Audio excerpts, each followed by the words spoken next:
Battle of the Feuding Bands next on Retro Serial.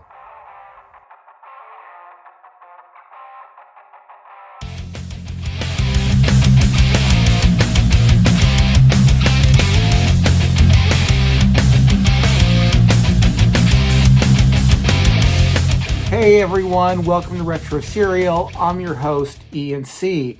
On today's show, we have Pat McCormack back from the golden rage of TV, and we're talking about bands that feuded, maybe lost significant members, maybe broke up entirely, all the drama and how it affected us, which bands affected us the most, which bands affected us the least. But hey, I'm getting ahead of myself. We'll get all into that, into the interview in just a moment. But before we get to our today's episode, please do me the honor of liking this video, hitting that subscribe button. Please share this on your favorite social media. Those three things right there mean the world to us here at Retro Serial, and they're 100% free for you to do. And if you want to go a step further and support the show, of course, you're always welcome to do that. Follow the links below. The first one is to our Patreon page, where you'll find two levels of support. The first level of support is the Cornflake Club, which is simple, $3 a month. Hey, we like what you're doing over there. Please keep it up. But if you want to be on the Insiders Club, you must join the Honeycomb Hideout. All Honeycomb Hideout members, $5 a month, but you do get all your episodes, well, most every episode, at least a day in advance. At least advanced enough that you can say, hey, I listened to it before everybody else did. And you can be a little bit of a Retro Serial snob if you want to be. If you're listening to this on podcast form, please write a review, also leave a star rating, and also share it on your favorite social media. And if you don't want, somebody taking $3 or $5 out of your account every month, I get that. You can make a one-time donation to our Venmo. It's at Singularity_Productions, and that's there for you to make a one-time donation if you are so inclined. Hey, I want to say thanks for whatever level of support you do, whether it's just liking, sharing, subscribing, all that stuff, or whether it's a next level support. Whatever you decide to do, it means the world to us. Thank you so much. And now let's get to our show.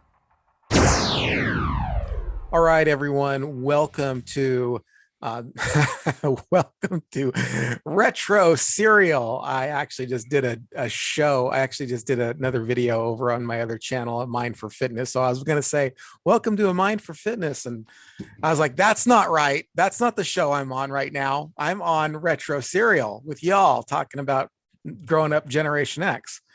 And on today's show, we are going to be talking about the band breakups and band fights that kind of shocked us the most, the ones that we were saddest about, maybe even the ones we didn't mind as much and talk about. So we're going to go around the room and talk about that.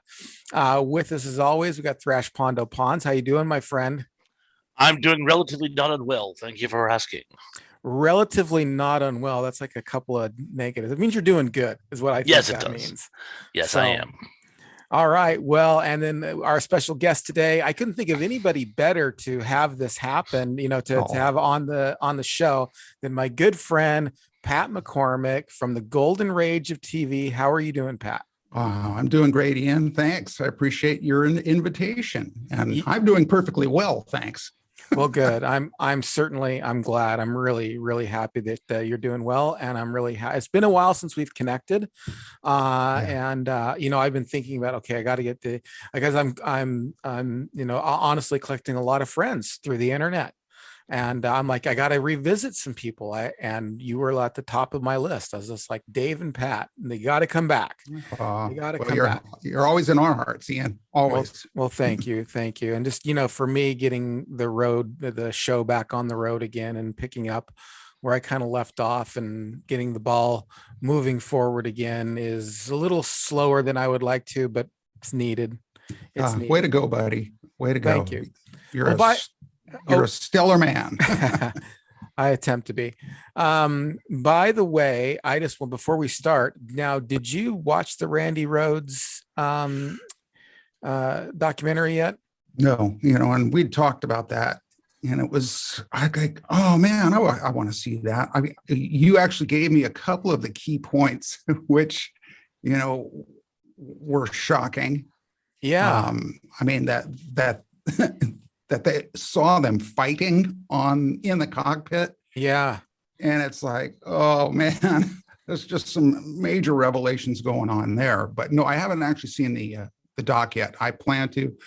I've just been crazy busy. I'm sure. Yeah. I mean, things like that, they kind of take time to go through and then really be able to pay attention to them the way, you want to pay attention to them at least, and not have Right. your mind distracted, writing or typing or doing other things or answering emails, as I often do when I'm watching a television, when I'm watching a show on stream or whatever.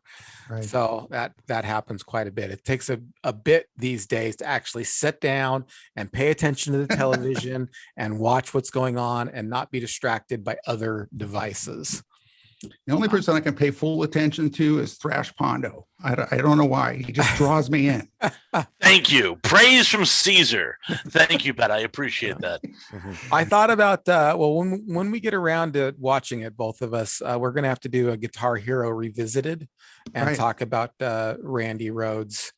Maybe a special dedication to. I mean, of course, conversations trail off as they normally do, as they already have in this conversation. But I mean, I can't think of someone better to pay tribute to than Randy Rhoads as far as a Guitar Hero is concerned. Agreed. Yeah, totally. The All right. He's the Bruce Lee of rock guitar. Yeah, Ooh. that's a good way to put that. Good analogy. I just made that up. Wow. I'm on a roll. Holds water. I'm on a roll. Well, we're talking about band breakups, and I first of all, about not necessarily breakups, but breakups and fights, and because I sent you a couple of ideas, and I said like Kiss and Aerosmith, and you responded by saying, "Do you remember what you said?" Yeah. Don't they just continually break up? I mean, it's like it's a revolving door. We've broken up, we're back together. We've broken up, we're back together. Yeah, that's not uncommon. I think the Rolling Stones really started it all up. This will be our final tour. Oh, until really? next year. Until next year. Yeah, until next And year. then 10 years later, this will be our final tour, our final tour. And bands like Motley Crue and like you said, the ones that we just mentioned, you wonder, it's like, how much is it just to generate ticket sales? I think it's probably a lot too, but in spite of that, they have had, major fights, feuds in them.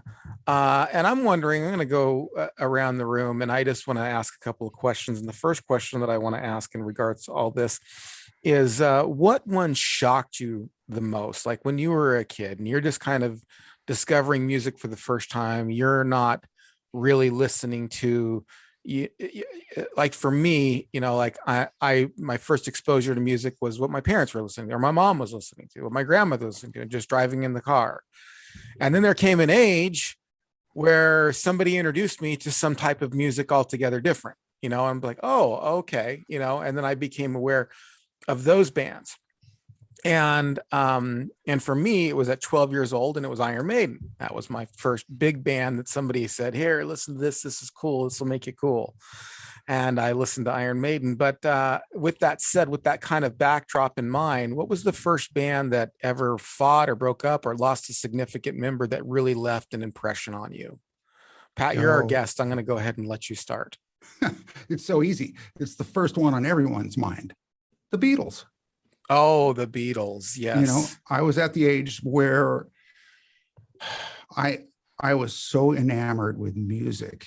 And the Beatles, of course, with their cartoon and with Yellow Submarine, had transcended the generation gap to actually include kids my age that were just totally into the band. Mm-hmm. I had older siblings too. So, with that, of course, I was hip on all the modern music, but I had this idealistic look of the Beatles in my head as these just the most innocent. When I found out they did drugs, I was shattered that was the first blow. The second punch came when I read in the paper that they'd broken up. And I'm sure I'm the only person on the planet that felt sad about it. No, yeah, you're the only person who felt sad about it, I'm sure. No, that was a biggie. How can you top that one? You know, it's yeah, that's definitely the one. The one that really shocked you as a. It made me sad because I was young enough to go, oh gosh, you know, they're my Beatles. Yeah. You know, you're that age, they're your band. Yeah. They belong to you. And the Monkees were never going to break up. Whether they were ever together is questionable, but touche. But it's Right. same story. Right. Yeah, definitely. Well, the Beatles, and they probably, I mean, that's a band that I just don't think could have gone on with alternate members at all. Absolutely not. Absolutely not. I mean, could you imagine, like, I mean, I know that part of the fight behind the Beatles is, of course, the big fight between John and Paul, you know, but there were sub fights there as well. You know, I mean, both Ringo and George were tired of only getting 2 tracks an album. And could you imagine if George quit off to do his own thing and they replaced George with somebody else and still tried to call it the Beatles? Yeah, they almost did. Yeah, they did. Yeah. And then you watch the Let It Be on Apple, you'll see that George left the band and they went, okay, call Eric Clapton right away. Oh, really? Yeah. And that, I hate to say, he would have been just fine. You know, those harmonies probably would, well, let's face it, those harmonies would not have been the same. And that's part of what made the Beatles so great, was the way those 3 voices blended. Yeah. That's not something that's acquired through practice. Well, let's face it, they did that. They paid their dues. But there's something in the water in Liverpool. Yeah. That just made these voices and what they were in the blend so unique that no, they could not have replaced anybody in that band. And I'm glad they didn't. Yeah. I mean, it's one of those things that's kind of bittersweet because they broke up. Right. But I mean, it's just one of those things as well as, you know, I'd rather have no Beatles than, you know, the Kiss version of Beatles. Right. What about you, Thrash? Tell us about a band that really kind of shocked you when they replaced a member or broke up. Well, I hate to rehash what Pat has so eloquently said, but if we're talking first exposure to a band breakup, well, the day that music died for me was the Beatles. A little exposition here. My parents were both avid music buffs, and both of them loved the Beatles themselves even before they started dating. So I grew up in a house where the Beatles were it. I could name all 4 Beatles before I could name all my uncles. Now, granted, I had more uncles, so it was an easier number to maintain. But the Beatles were it for me. And as you mentioned, I used to watch the Saturday morning cartoon with my father. The music was always playing in the house. One of my earliest memories, this had to have been 70, 71. I was like in preschool, or preschooler, I should say. We went to a music store and they had an old black and white photo, I think from the Ed Sullivan Show, where they still have the mop tops and the Nehru jackets, because by this time they had all sort of hippied out. And my mother and father put on, they go, that's what the Beatles looked like when we listened to them. So to me, they were this sort of this entity which had always been around and had evolved and just would always be there. And it wasn't long after this point that they broke up. And I'm like, wait, bands don't break up. That doesn't happen. They're always together. That would be like a family breaking up. And not long after that, guess who got divorced? That's right, my parents.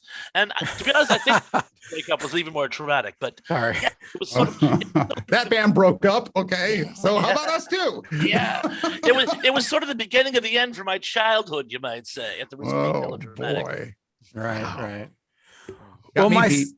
my story is a little unique because I almost feel like I step into a movie halfway through, and like every band that I got into was like that, like a movie that you're catching up on. You're like, what happened here, and how'd that person go this, and what, who's that guy, and whatever. And it was almost like you don't know there's a problem until somebody points it out. You know what I mean? It's because I didn't know. When I'm listening to Iron Maiden, first of all, they've got a new singer, but I don't know they have a new singer. Somebody just hands me a tape and says, here's Iron Maiden. And I'm listening to Iron Maiden and going, oh, this is the coolest thing in the world. Later, somebody comes along and says, oh, yeah, that's their second singer. Same with AC/DC. I'm listening to AC/DC. This is awesome. Great music. I love it. Oh, this is their second singer. What? Yeah. I mean, it's like I didn't know. And then I'm like, kind of playing catch up with all these different bands that already broke up and had resettled or reformed all the way through. The same with Kiss. Now, I wasn't an avid Kiss fan, but I got into Kiss after the makeup had come off. And after they had replaced Ace Frehley with Vinnie Vincent, and Vinnie Vincent was more of the guitar hero type. But then I remember, but I was around when Vinnie Vincent left, and I was thinking, oh, what are they going to do? And they're like, oh no, this is the Ace Frehley. And then Ace Frehley came out with his album about something about Ace in the Deck or something like that. I don't remember the name of that album. His solo album years later, and he got sober, and he came out with his own solo album. It was pretty good. But anyway, Vinnie Vincent went on to start the Vinnie Vincent Band, which I was into. And then he had another singer come on. His first album was different than his second album, but the singers sound the same. I don't know if you know that it's a different singer or not. If you listen to Vinnie Vincent Invasion, the first one and the second one, the two singers sound the same. The second singer was Mark Slaughter.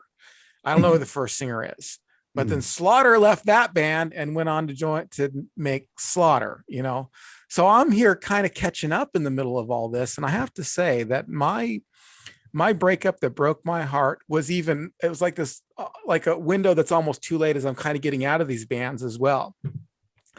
Motley Crue. Gosh darn it. I thought they would never, there is no Motley Crue without Vince Neil. I mean, it just didn't work. Now, listen, I have, my good friend Redbeard shared something with me. He said, Vince Neil is the worst singer he's ever heard.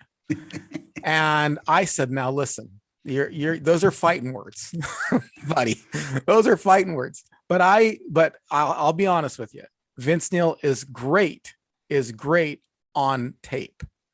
I have never heard a live performance, and I had to go back and listen. I have never heard a live performance of Vince Neil where he sounded good. Yeah. Not one.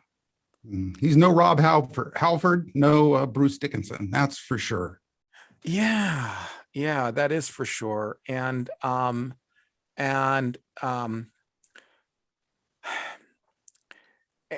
what's interesting is you listen to Rob Halford and Judas Priest, and you listen to them live, and it's basically trying to recreate what's on the album, except for live with little few tweaks. It sounds pretty darn good. You listen to, and unfortunately, you listen to a band like Rat or Motley Crue live, and they don't. It's ticket sales. I don't know what the deal is. It's more just the show kind of a thing. But the Crew actually, at times, it wasn't this. It was the sum of the parts. Yeah, that made this machine of a band. And I think, again, that's why they were all so close to each other. I don't know if they broke up over the legal battles that the Beatles had, but of course, you bring all that in, you bring in the major amount of substance abuse, which was just so popular in that era. There wasn't a band that wasn't touched by it.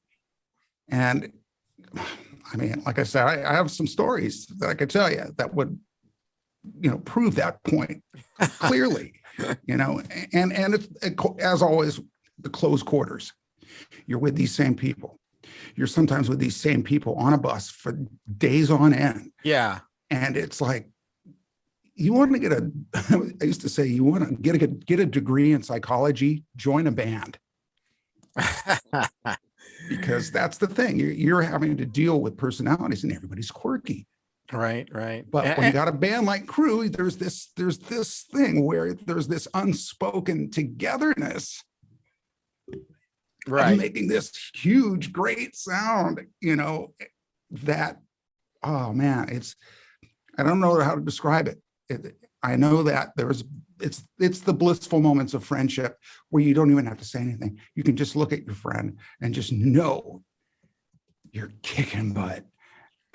And that creates a bond that, usually holds up. But again, it's like, God, I'm so sick of you having to, brush your teeth right in front of me. No, I won't rub lotion on your back.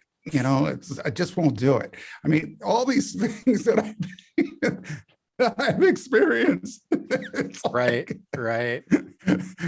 So many elements that could play into it. But yeah. Well, here's my next question. Here's my next question for you guys. I'm going to go around the room again. Is a band that broke up that your friends that your friends were devastated by, but you could have cared less? That's all you, Bob. I'll be honest with you, and I'm going to be very, very unpopular, because while I was doing my research from this, I kept getting stories about this band, and I'm like, I just don't care. I didn't care then. I don't care. Don't hate me, the Beach Boys. Oh, the Beach Boys. Yeah. I never cared for the Beach Boys. All their songs sound the same to me. They never hit a chord with me, pun intended. And yet everyone else on the planet seems to love them, was devastated by their tragedies, was devastated they broke up. And for me, it just never bothered me. And I'm sorry. We're sorry. Well, you got any, Pat, that you're a kid and now your friends, I can't believe that this guy left this band, or the thing that was unique about where I was a kid was basically you are a surfer or a jock if you wanted to be popular. And even though I did surf, I was definitely not a jock.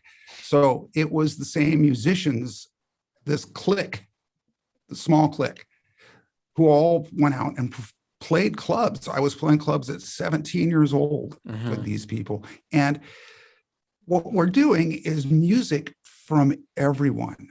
They called it the top 40. It was the only way you could actually get 4-hour nightclub stints, is if you play the top 40 hits. That is, everybody that's popular as best you can. Yeah. What that does is it dilutes you to the point where, like, I got no favorite bands. I mean, I know who I like. I know who you like, but then we both like this guy, and then we both love these dudes. And then, of course, there's these guys who we love, but they're, it just wasn't specific. I couldn't get specific on something like that because I didn't live with a clique of, all, you know what I'm saying? The clique was different for me because we were all in at a very young age of everybody that is rock, Right. I want to go back to the Beach Boys for just a second. So do you think that you think that your friends were upset about the Beach Boys? Did you have friends who were actually upset about this? Oh yeah, a lot of my friends really love the Beach Boys, and couldn't figure out why I didn't like them. And frankly, I don't think there was any one specific reason I didn't like them. I was kind of being a little glib when I said all their songs sound the same, but what I'm talking about. You're a jerk, man. Go ahead. But it just for some reason, I don't know what it is. I can appreciate the music on a clinical level, but I just never really enjoyed it. And But unfortunately, a lot of my friends did, and they're like, You never liked the Beach Boys?" And I'm like, "No, I'm sorry, I never did." And you know what? Part of it, I think I grew up in a beach community. Now, Mm. granted, we were East Coast, not West Coast, but still, the Beach Boys, sang about hanging out at the beach. So they played a lot of that on Cape Cod when I was growing up. And that might have been part of it. It was kind of forced down my throat. You had a lot of Beach Boys being played all the time. And oh my God, Jimmy Buffett. If I hear one more Jimmy Buffett song, I used to work in a cabana bar, and we had that Siri radio, and the only station the boss would let us play is Jimmy Buffett and Friends. If I hear one more rendition of Margaritaville, I'm going to throw myself in the canal Oh, because no. everyone covered that, and it all sounds the same. But I digress. But yeah, that's the problem. I think with living in a beach community is that everyone expects you to do nothing but talk about the beach. And believe it or not, I have other interests. Well, they were into fast cars too, just for the record. They Okay, were, cars, yes, and I agree with you. From Don't Worry Baby or In My Room to Kokomo is a completely different band, and I did not like the latter at all. I hated Kokomo. But the early stuff is like, wow. If I go back to the early stuff, the same with early Beatles. stuff was innovative. It was very innovative for sure. Oh yeah, beautiful. Did you ever see the movie Love for Mercy, or with John Cusack, who plays the lead singer of the Beach Boys? No, I have you not. seen that? It's really good because the guy, the main singer guy, Mike Love, yeah. He's schizophrenic. He has audio hallucinations. And so wait, are we talking Brian Wilson or are we talking about Mike Love? Boy, I don't know. I mean, Brian Wilson is the one that had the mental problems. Oh, it is. And he was, of course, the innovator of the group. Okay. All right. So, it's too close. They're too close. They're family. Yeah. You're too close. You're going to have that problem. You're too close. You're lovers, Fleetwood Mac. You're going to break up. You're too close. It's the Oasis, to be more current. Oasis. You're yes. too close. Well, the Kinks. You're not going to work. Kinks made it work somehow. Well, yeah, I know, but he's Ray said, and I may have it backwards, but if I remember correctly, he said Dave only had 3 happy years of his life, and that was the 3 before I was born. And I'm like, wowzers! I mean, that's it's really. I mean, a lot of these bands, they're friends too. You know what I mean? And so they hang out outside of their work. Well, and then, like what you're saying, you are in a relationship of some kind. And then when you have to work with I don't know if you ever had the experience of having to work with a spouse or work with a girlfriend. It's awful. It really is. No way, Jose. Horrible.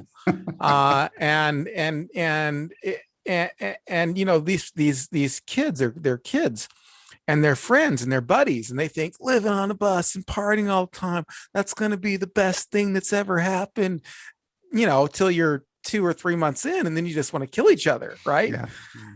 And so it seems natural that would happen. They would just break up. Now you think about these bands who get together, they can't even travel together. They fly in on their own, and I totally relate to that. And so I was with Ronnie Montrose for years. Montrose was a huge influence on most of the rock music of this late 70s. Besides many other facets of music, but he got Sammy Hagar on the band, and he put out 3 albums, and they were legendary. Yeah. They went to Wembley, opened up for the Who. Full Wembley Stadium, Montrose, the Who. Wow. Sammy, they drive out. They're being called the American Led Zeppelin. And it's headed back to the States. Sammy looks back at Ronnie and says, okay, so this is awesome. What's next? And Ronnie says, I think I'm going to end this band. Oh, no. For no reason other than to satisfy this quirky personality of things have to change. Everything has to change. Can't stay the same, no matter how good it is. And I'm telling you, the personalities out there, especially of extremely creative people, Yeah, yeah. Extremely creative people do have I mean, very I'm nuts. I interesting am personalities. completely out of my friggin' mind. I'm But not that's that because I'm very smart. creative too. Well, yes, of course. Of course. When we get down there, we're going to do our live show. That's for sure. So, I witnessed him Yeah.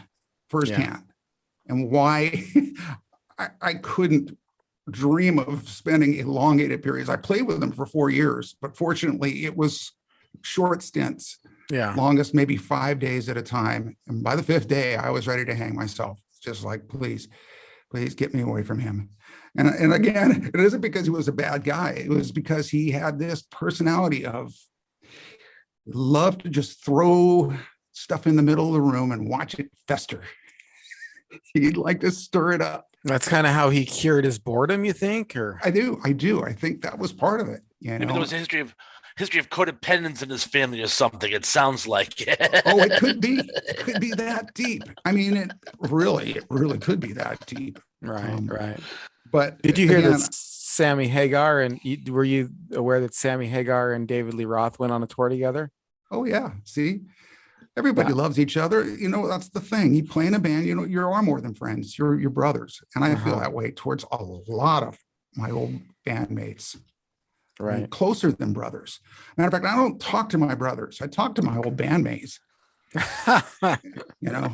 That's it. right, right. What a bond. And that's why it's so, you get that close, just like with a girl or a guy or whoever. That passion, it's a thin line. It's like Chrissy Hines' line. It's a thin line between love and hate, Mm-hmm. Yeah. and it's very evident in bands, boy. And I've seen it firsthand. Oh, Mhm. man, have I seen stuff fly crazy. Nuts, nuts. And I know we've talked a little bit about that before, and then you've talked a little bit about like some of the stuff, like even like with like who's the guy that Ozzy Osbourne headbutted on the bus? Do you remember that? It was in the Jakey Lee days. It was right around when Jakey Lee was starting, and I think it was either the bass guitarist or somebody, and Ozzy Osbourne, yeah, headbutted him, told him to get out. Yeah, that comes to blows, it comes to fights. Well, a couple bands that for me that everybody else was super like sad that they broke up, and I didn't care at all, were the Police, number one.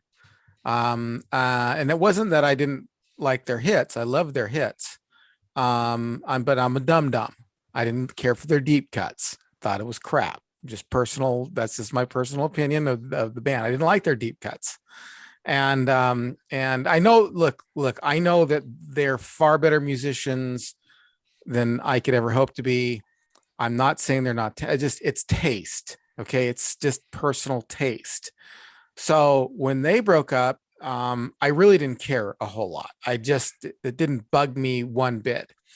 Sting went off and did his own thing, and I didn't like it that much. It wasn't my jam. It just wasn't my thing. But everybody else seemed to be really upset that the Police broke up. But I think that I mean, how much of it was Sting, really? You know what I mean? And how much of it is recreated in just his solo career? I don't know. You have that unique voice, and that unique voice is very difficult to not follow and say, okay, that's the other one that really that I didn't care about, really, that I thought was almost a good thing, was the Go-Go's. I thought Jane Wielden is a phenomenal guitarist and a phenomenal singer, and I was happy that she got away from that band and started her own band, Frosted, which is a much underrated band in my opinion. I think she is brilliant. She wrote many of the songs, and she was the guitarist, but they didn't let her sing. What's her name? Belinda Carlisle was the one who sang. And then Belinda Carlisle, when she left, I mean, the Go-Go's, maybe people know this who listen to this podcast or not, but a lot of people don't know that the Go-Go's were originally a punk rock band. They were hardcore punk rock. They smoothed out a little bit to become popular with new wave coming in. And Jane Wilden, when they left and broke up, she went back to her roots and started this amazing alternative band called Frosted, which I think, I think it's a completely underrated band. She is amazing as a songwriter. She is amazing as a singer. She is amazing as a musician, in my opinion. So I was actually, when she reemerged as Frosted, I was actually happy that she broke up. Any comments on that? It seems like there was maybe some comments you wanted to do on Sting or anything like that. Well, with Sting, it's a disproportionate amount of talent, and that happens like crazy too.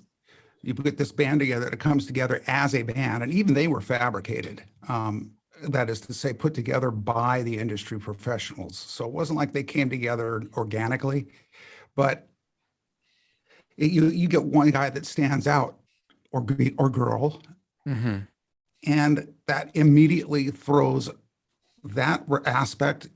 That's horrible. I mean, I'd been in bands where I really thought I was a member of the band, only to realize that it was these two guys that were in front of me that were the focal point.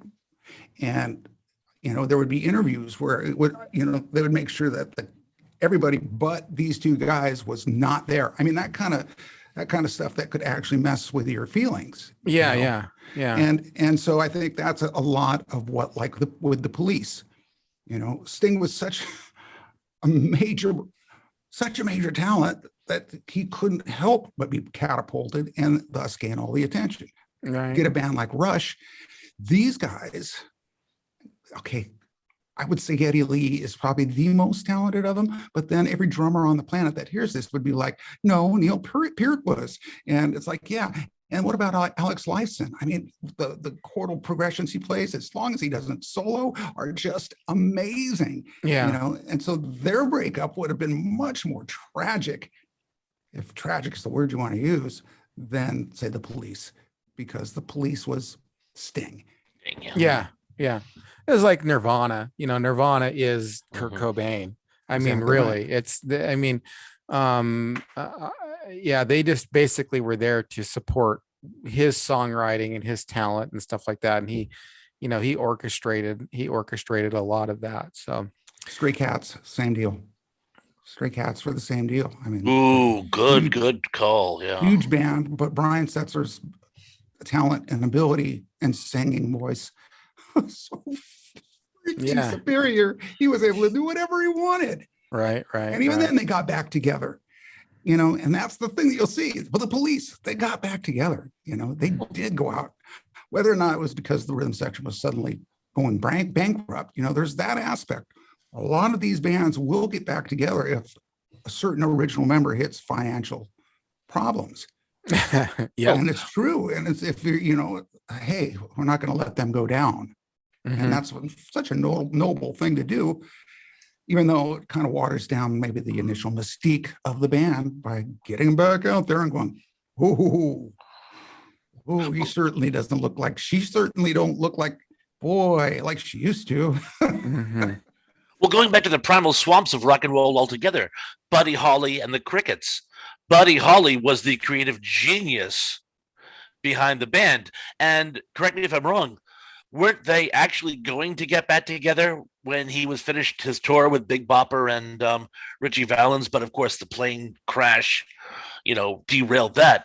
But yes, when Buddy Holly and the Crickets split up, it didn't diminish Buddy Holly by one iota, I'm afraid. See, my knowledge is that they didn't break up. They were part of the band. That was the band. I thought they had split. We're going to reconcile later.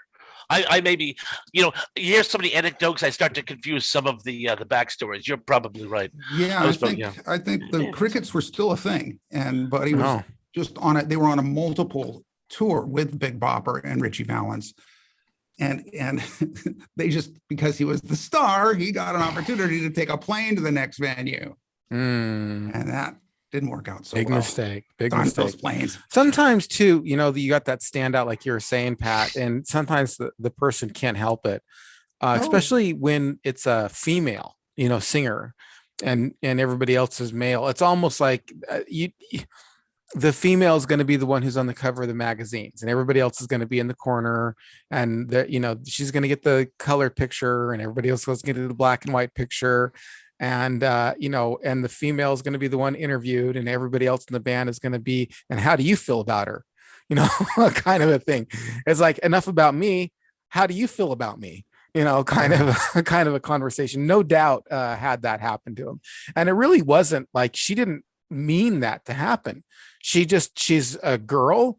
Everybody else are guys. She's a great singer. She's a good looking girl. And so when Rolling Stones comes along, or Esquire, or whatever magazine comes along, oh, we want to do a thing on No Doubt. And everybody's going, well, we're all No Doubt. Yeah, okay, but we want her on the cover, not all of you on the cover. That can lead, that's nobody's fault. Nobody tried to do that, but that can lead to huge fights in a band. Well, and you think about, for example, I'm friends with a couple of the original Doobie Brothers. And when they first came out, it was listen to the music. And you're like, China Grove, how can that be any better? Yeah. That can't be any better. And they've sold millions of albums to prove it.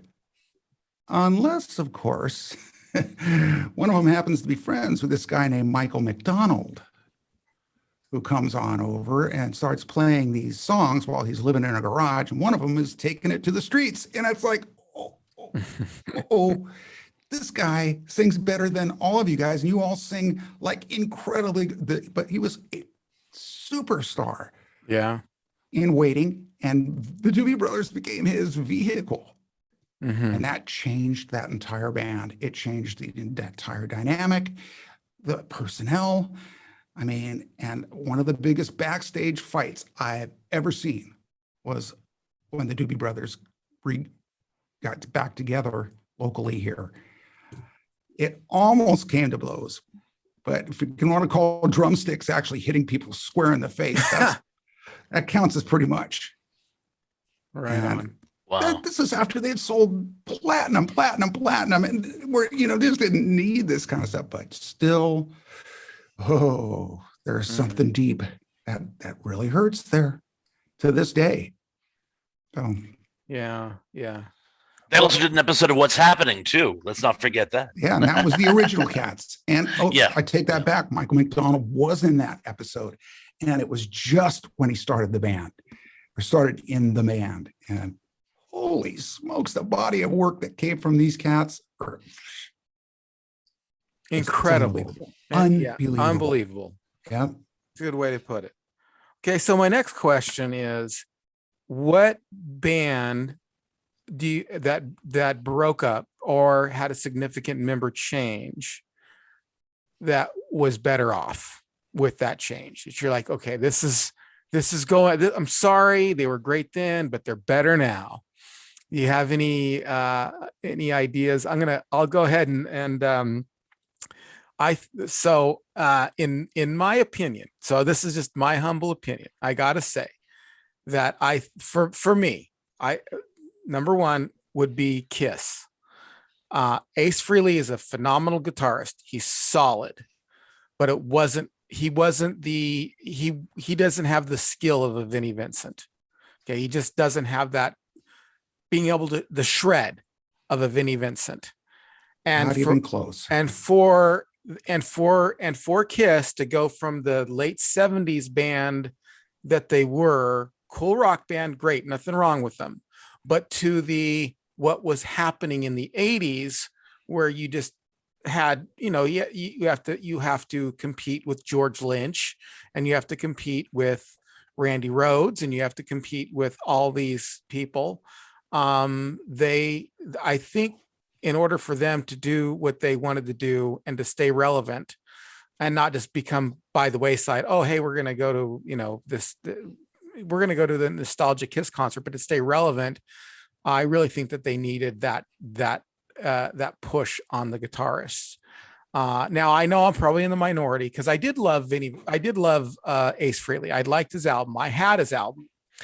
I really did enjoy that album. I enjoyed his videos when they came out and stuff, but like I said, I stepped in the middle of it. But I just thought Vinnie Vincent was just an excellent guitarist and an excellent choice for the time. Anybody, that changed, and it did, you have to admit that did change the sound of the band. Their makeup came off, and I think that it changed the sound of the band significantly. And that was a good step for them at the time. Of course, they were all fighting at the time, so it's not, I don't know if it was really like they kicked Ace Frehley out. Ace Frehley was like, I'm out of here.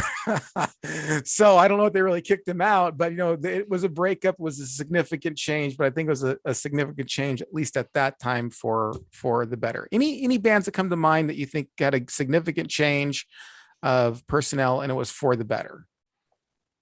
Go ahead. Anybody? Pat? Here we go. All right. UFO.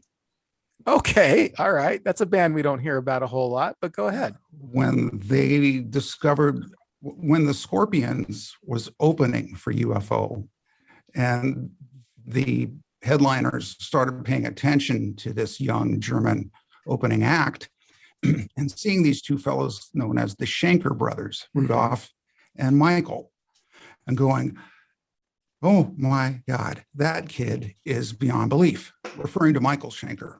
Mm-hmm. And UFO was already a worldwide established act, and the Scorpions were going to be, but they hadn't reached that status yet. And so they just plucked him from the Scorpions and said, you are now in UFO. And some of the most incredible studio albums, including what is hands down the best live rock album, as many will agree, UFO's Strangers in the Night, or because of Michael Schenker. He improved that band big time. So that's that one. And then the next most obvious, Ian, I know you'll agree, is Bruce Dickinson. Oh, yes. Yeah, for sure. Bruce Dickinson. Yeah. Yeah. The other guy was okay, but Bruce Dickinson, I mean, what he an made incredible, powerful voice. He made it maiden. He did. Bob Thrash, what do you got for us? Any bands that you think were better off? Maybe even better off as the person who left. Maybe the person who left had a better. I got one of those, but I do have one I'd like to read into the record. When Keith Moon joined the Who, it was an excellent addition. So I do think, and it's funny how drummers can all alter a band. I mean, there's a very similar story when Pete Best left the Beatles, and Ringo Starr was added. So maybe drummers are just apart from Rush are interchangeable. But as far as someone leaving a band, and because this is actually my big story here, someone who leaves a band and is better off solo, I'm going to go with the CCR feud. John Fogerty. Now, it was kind of sad because originally the Gollywogs and there was the Blue Velvets. It was Tom Fogerty, the older brother, was brothers, family. Here we go again. Yep. And in this case, the rival Tom was the older brother, so he thought he should be calling the shots because seniority. But the problem was John was a creative genius. John was the band. And what happened was the other, I have them written down here. Forgive me, I'm getting old. But in any event, Cook and Gifford, they wanted more creative control. And John effectively called their bluff and says, okay, we're going to write equal amounts of songs for our next album. And they were kind of like, okay. Wait a minute, I don't have any talent. How do I do that? Exactly. And then Mardi Gras comes out and it collapses. And, so basically John, I don't want to say he let the band implode to prove a point, but unfortunately he yielded to the other side and they weren't able to uphold their end of the bargain. And the really sad part is he and Tom never fully reconciled. When Tom died in 90-ish, they still had never fully made up. And I thought that was just tragic. But that being said, John Fogerty's solo went on to do much bigger and better things than he had been doing with Creedence. So I think we wouldn't have had Center Field. We wouldn't have had, Center Field's my favorite, so I'm going to stick with that one. He actually went on to do much better things without the rest of the band. Oh, and one more thing, I just have to read into the record. This is an anecdote I had from 35 years ago. In Center Field, one of the little fun songs is Zance Can't Dance, and it's about a street performer with a pig. Saul Zance made him change the name of that song because he goes, "This is about me, isn't it?" No. So they changed it to Vance Can't Dance. But even though he spelled it differently, Saul Zance knew it was about him. And it's like, oh, I get it. I'm a pig who steals your money, huh? No way. Change it or I'll sue. I just wanted that written to the record. But yes, John Fogerty certainly went on to much better things without CCR, which is a pity because I loved CCR. They were a great band for sure. One of the bands that I think did a better job that when they got replaced too, we have to admit, I think is Journey. Now I know that I'll divide the crowd because Journey before Steve Perry was a very prog rock band. And after Steve Perry, they were more like arena rock. So they changed significantly, but I mean, I like great in both ways. Yeah, great in both ways, Totally. for sure. For sure, great in both ways. And you were just saying, and it just came to mind, Don Felder, the Eagles, Joe Walsh. Those two cats weren't original members of the Eagles. They were not. But they came in, and guess what came from them?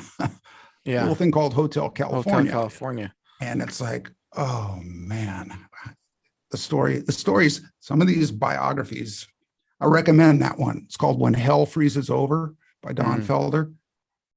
It's one of the most riveting rock autobiographies I've ever read. And Don Felder? Don Felder. He was the lead guitar player for the Eagles. Okay. All right. Okay.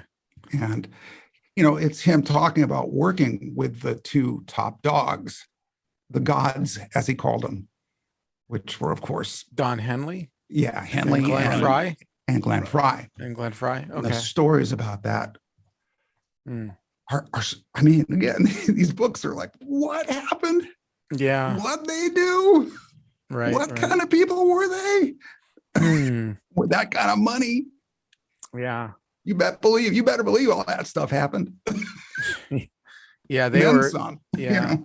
I was a big Don Henley fan. I love the Eagles too. I mean, I love the Eagles were one of my favorite bands when I was growing up. And I mean, but they were one of the bands that I would listen to, but didn't know a whole lot about. You know what I mean? I don't know if you ever had that experience before, but with most of them. I just, you had to get the magazines and stuff like that. But you could listen to the tape, Hotel California backward and forward or whatever. One band that lost a good member that I thought was never the same. And it's one of those weird bands because it's 50-50. They are almost not the same band. The band together, you can hear both sides of this coin, and separately you can hear both sides of the coin too. And that's Pink Floyd. Roger Waters and David Gilmour. Pink Floyd without Roger Waters is still David Gilmour's Pink Floyd to me, but it's not Roger Waters and David Gilmour Pink Floyd. And listening to Roger Waters, it's Pink Floyd, but it's Roger Waters Pink Floyd. It's very similar vocal styles too. So it's very hard to hear much of they could blend, right? Like one's not there and you would think, well, that's Roger Waters, but no, it's David Gilmour. It's David Gilmour, right? And yeah. They sounded the same. Yeah.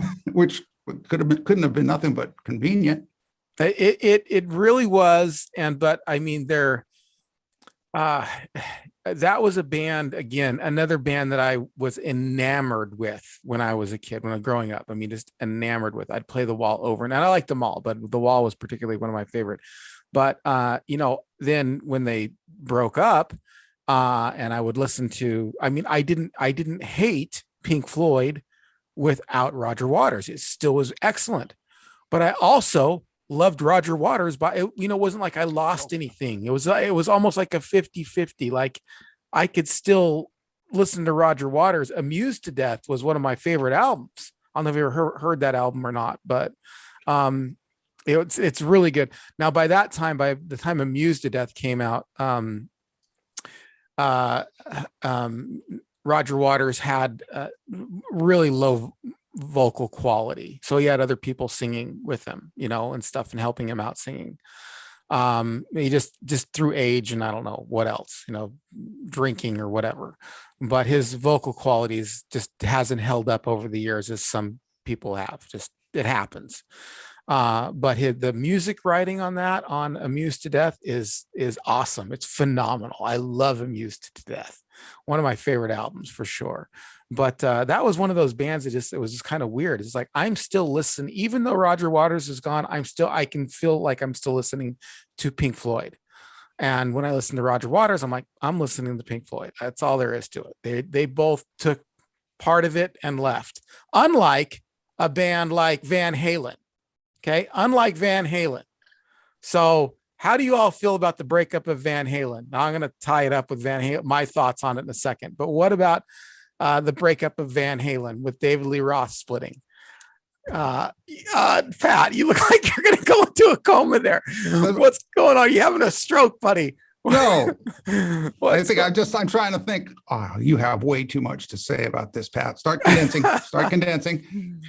No, this is not the time to condense. It's not. We're not on TV. We can talk freely here. There it is again. It's like together, not together, together, not together, back together, not together. I mean, and again, you can't argue with the talent that was Eddie Van Halen. But boy, oh boy, did the ravages of the business just take him to pieces. And without him being the heart and soul and being able to be counted on, I don't think they ever had a chance in either way, other than the millions and millions of records and multiple #1 hits that they made. The best show I ever saw was one, I've seen a few actually, but this one counts because it was in a small venue and I got to open for David Lee Roth. And wow, is that when Steve Vai was playing for him? No, he hired a band called the Atomic Punk, which was a tribute band to Van Halen. Oh, that were all really, really good musicians. So here comes Dave, and he did nothing but classic Van Halen that night. Oh, he did California Girls and going crazy from the heat, but other than that, it was all old Van Halen, and it was, oh my God, well, this is Van Halen. You could close your eyes, and it did not matter that it wasn't Eddie, Alex, and the nice guy, Mike. Playing. It wasn't that. It didn't need to be them. They'd established it.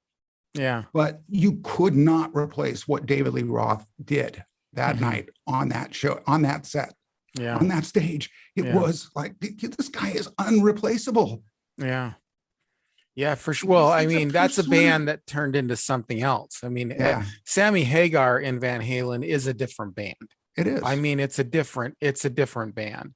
And Eddie Van, and David Lee Roth, his solo stuff, it got way more extreme. It got way more poppy. It got way more, obviously he had to get somebody who could outplay Eddie Van Halen, which was hard to do. So who does he turn to? Steve Vai, right? Yeah. I mean, he's got to outdo it. He's got to, he's got to take it to that extreme, which I feel like is part of why now, and I don't disagree with you whatsoever, because when you listen to a band that can recreate the music of Van Halen and listen to David Lee Roth, you're listening to Van Halen for sure, that classic Van Halen sound. It was amazing. But David Lee Roth in his new music became a little bit of a parody of himself. You know what I mean? Just a gigolo everywhere I go, right? Yeah. Ain't got nobody. Yeah.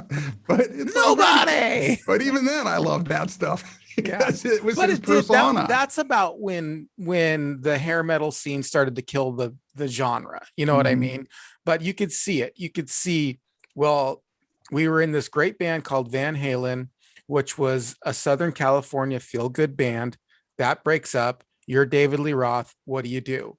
well, you swing from the cliffs in your video and you get a guy who can play two guitars at the same time, and you do more backflips than you ever did with Van Halen. And to me, it became more, it was cool at the time, but then it became kind of a parody of itself. Yeah. You know? Yeah. Well, it was always a comedic value to him, which again is something I appreciate. Yeah. Just ask Bob. Well, I mean, if you think about it, his music videos, they were always bookended by some little vignettes. Yeah. And to be frankly, I used to think those were equally as entertaining. I wanted to see them do a whole show about that crazy convenience store. He tried to. That was his whole initial thing. It was going to be a movie. Really? Yeah. Called Diamond Dave or as something. It was, it was, it didn't happen. But of course, the convenience store is just the first thing. I can't wait to see where this goes. And a glazed donut to go. Yeah, right. And the two brothers who are music producers, the real skeevy music producers, right. And he plays the one with the fat suit on. Right. I thought those nice tie your honor. I thought those were great. Oh, I agree. Not only was he a great musician, he was a phenomenal performer. Entertainer. Yes, he really was. He really was. Yeah, he was good. He was for sure. Van Halen is not Van Halen without him. Where Sammy is just pipes, Yeah. Just can outsing most people, Oh, and that's the thing. I mean, people give me a lot of flack. I mean, 5150 is an outstanding album. And when you try to read that into the canon of Van Halen, people get mad at you. I'm like, no, you have to account for this. There were some wonderful tracks on this. Number one hits. Yeah. Number one hits. Yeah, for sure. They were a solid band. They were very, very different after that. Very much so. This is very different. Well, before we close out the show here, I just have to say, any notable band breakups, fights you want to mention, you want read into the record before we get everybody's info out there and wrap the show up. I think we covered it. Go ahead, Bob.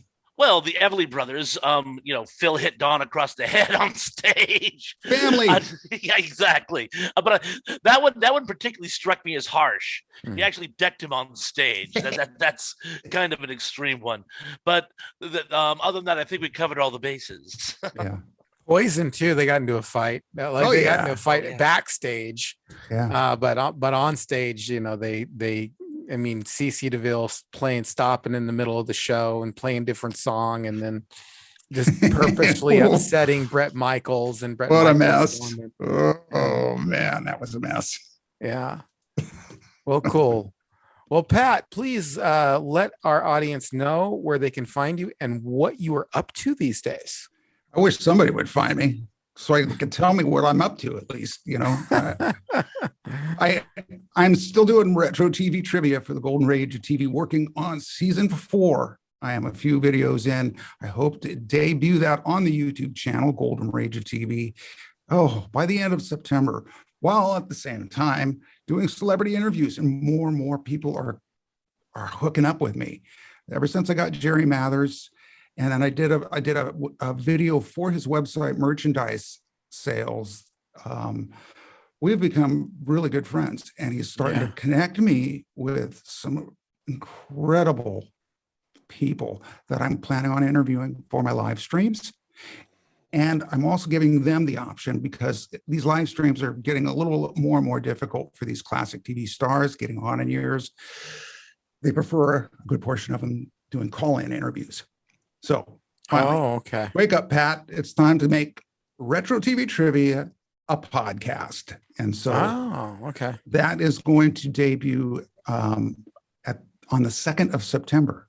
That's awesome. Cool. And right on. Keep that up as long as I can, and just try to keep all the different facets of this thing going. Of course, there's all the places you can follow me. I'm on Twitter at Golden Rage of TV 1, Instagram at Golden Rage of TV, Facebook at Golden Rage of TV, and Golden Rage of TV, and Golden Rage of TV. Let me guess. The other channel's called Golden Rage TV. Well, it's funny. The podcast I thought, well, I guess I better call it Golden Rage of TV. It's actually called Retro TV Trivia.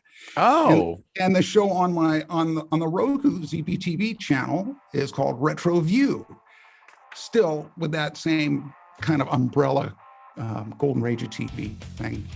right on. And it's always me. So lots of stuff happening. Just got to keep pushing. Got to keep pumping. Yeah. Being inspired by people like you two. That helps too. Well, thanks. Appreciate it. Bob Thrash Pondo, what do you got going on over your channel? Well, as you folks all know, I live on Cape Cod. This is peak season, so I'm a little overworked with my what we call my day job, but I'm still trying to churn out some quality content.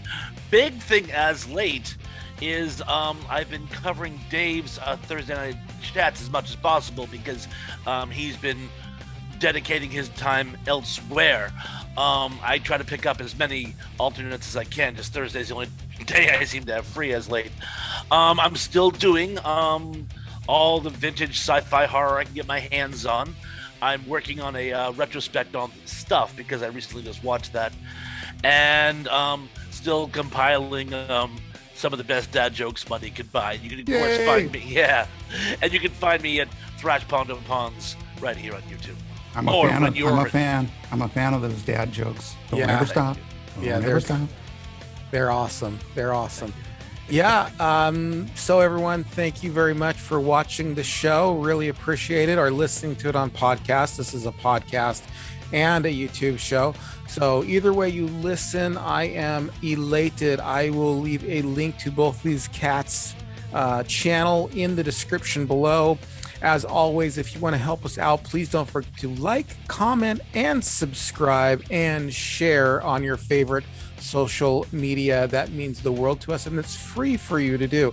If you want to go further and help the channel out financially, please follow the link below to the Patreon page, where you'll find 2 levels of support: the Cornflake Club, $3 a month, just a tip jar saying, hey, we like what you're doing over there, please keep it up. Or level 2, the Honeycomb Hideout, which is $5 a month, but hey, you get to listen to or watch all the videos at least one day in advance, at least enough time for you to say, hey, I got to see it before everyone else saw it. And isn't that special? Got a few things coming up here. Again, this is going to come out a little later, but I'm going to be doing a live show with Dave at his, God willing, and of course it hasn't happened yet, but we're planning on it the first week in September for me to go up there and spend some time with him and take a little vacation from what I got going on down here right now. And we're going to do a live show from his house. So, be keeping that in mind. The other thing that's really cool is I'm getting new editing equipment, and I am going to be able to do some very professional edit. I feel like, this is how I feel, guys. I feel like I'm at the top end of the amateur. Like, I feel like with what I can do. Welcome to the club. No, you're a professional, man. I mean, your videos are super professional. But I mean, I feel like I'm at the top end of what I can do with an iPhone and iMovie. And I'm actually going to be getting some professional equipment, and going to be, and I have a friend who has 4 Emmys, and he's going to show me how to use Final Cut Pro. So I'm going to be trying to make it like a little bit more slick. So it might actually kind of get a little worse, because it might, learning how to do it, get your sea legs going, and then it's going to be smooth sailing from there on out. So I'm super excited about getting that, and super excited about learning how to use it and cutting my teeth on that. So that's the future of the show. It's just going to go ahead and get better. Awesome. God willing, that is. Yeah. So thank you guys. Thank you, Pat. Thank you, Thrash, for joining us today. And thank you all for listening to this. Yeah. You mean I didn't have to wear makeup for this? Well, you were supposed to. You didn't get my note. I'm wearing makeup. I was going to say, clearly you don't see me well enough to this camera. All right, everyone. Stay safe and stay retro.